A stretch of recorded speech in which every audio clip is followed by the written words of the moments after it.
Imagine spending years learning to code, grinding through tutorials, and finally landing your first job interview, only to find out that companies no longer want junior developers. Sounds terrifying, right? The landscape of software engineering is shifting dramatically, and today we are uncovering the brutal truth behind the decline of junior developer roles. Is this really the end, or is there still hope? Let's dive in. Just a few years ago, getting a junior developer job was challenging but attainable. Tech companies were expanding rapidly and they were willing to invest in fresh talent. But today, the situation has changed. Companies are demanding more experience, broader skill set, and even specialized knowledge from juniors. So, what's causing this?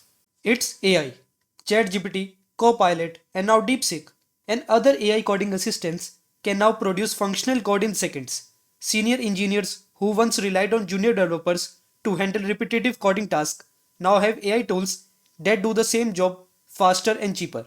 The result, juniors are being skipped entirely.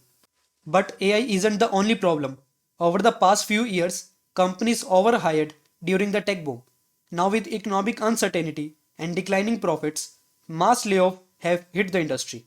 When companies are forced to downsize, junior roles are the first to go because they aren't seen as essential. This creates a paradox. Companies want experienced engineers but aren't investing in new talent. Where will the future seniors come from?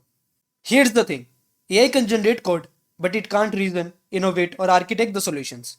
Companies can cut junior hiring for now, but in a few years, they will face a major problem, a lack of experienced engineers.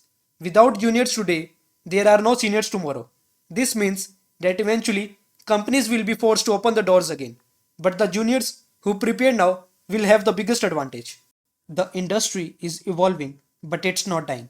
The juniors who will survive and thrive are the ones who take actions today. So, if you are serious about breaking into tech, adapt, build, and keep pushing forward. And hey, if you found this video helpful, drop a like, comment your thoughts, and subscribe for more insights on navigating the tech world. See you in the next one.